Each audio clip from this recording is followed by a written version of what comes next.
ভারত পাকিস্তানের মধ্যে চলমান ঘটনায় সামরিক অস্থিরতা চললেও যুদ্ধের আশঙ্কা দেখছেন না পাকিস্তান ও ভারতীয় বিশ্লেষকরা।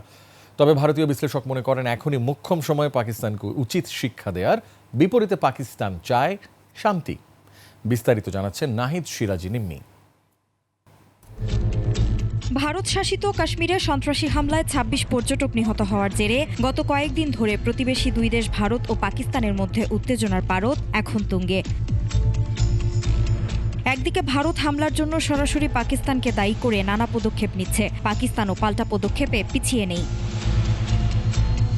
বিশ্লেষকরা সামরিক অস্থিরতা চলমান থাকার কথা বললেও এই মুহূর্তে সরাসরি কোনো যুদ্ধ বেঁধে যাওয়ার আশঙ্কা করছেন না।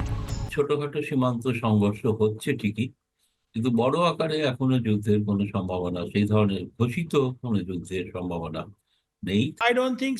আমি মনে করি না কোনো যুদ্ধ হবে, তবে আমি বিশ্বাস করি সীমিত পরিসরে সংঘাত ঘটবে। ভারতীয় এই বিশ্লেষকের দাবি, তাদের পক্ষ থেকে এমন সন্ত্রাসী হামলার প্রমাণ পাকিস্তানের কাছে আগে একাধিকবার উপস্থাপন করা হয়েছে। তারপরেও কোনো পদক্ষেপ না নেয়ায় এখনই পাকিস্তানকে উচিত শিক্ষা দেওয়ার সময় মন্তব্য তার। ভারত সরকার যেটা বলছে যে আমরা অন্তত ৮০টি ডোসিয়ার মানে প্রমাণপত্র সমেত, নথি সমেত পাকিস্তানকে দিয়েছি, কিন্তু সেগুলোকে পাকিস্তান অস্বীকার করেছে। প্রধানমন্ত্রী নরেন্দ্র মোদী তিনি প্রকাশ্যে একটি জনসভায় বলেছেন যে যারা এই ঘটনার সঙ্গে যুক্ত তাদেরকে খুঁজে বের করে এনে এবং তাদের যারা পেছন নেপথ্য থেকে সমর্থন করছে তাদের আমরা এমন উচিত শিক্ষা দেবো তারা সারা জীবন সেটা মনে রাখবে।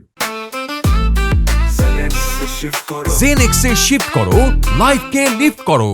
এদিকে পাকিস্তানি এই বিশ্লেষক বলছেন, আগের ঘটনার প্রেক্ষাপট বিবেচনা করলে ভারত ফলস ফ্ল্যাগ অপারেশন চালিয়ে আন্তর্জাতিক মহলের দৃষ্টি আকর্ষণ করতে নিজেই এই পরিস্থিতি সৃষ্টি করছে। ভারতীয়রা চায় যুক্তরাষ্ট্র কেবল ভারতের সাথে বন্ধুত্ব করবে, কিন্তু মনে রাখতে হবে আমেরিকানরা এই অঞ্চলে তাদের নিজস্ব জাতীয় স্বার্থ খুঁজছে। এই সকল ফলস ফ্ল্যাগ অপারেশনগুলো পরিচালিত হচ্ছে কেবল আন্তর্জাতিক দৃষ্টি আকর্ষণ করার জন্য। গেল ২২ এপ্রিল বিকেলে ভারত নিয়ন্ত্রিত কাশ্মীরের পেহেলগামের বৈশরণ উপত্যকায় পর্যটকদের উপর সন্ত্রাসী হামলা চালিয়ে দায় স্বীকার করে পাকিস্তান ভিত্তিক সন্ত্রাসী সংগঠন লস্কর-ই তৈয়বার স্থানীয় শাখা the resistance front. Nahid Siraji Nimmi, ২১ television, Dhaka.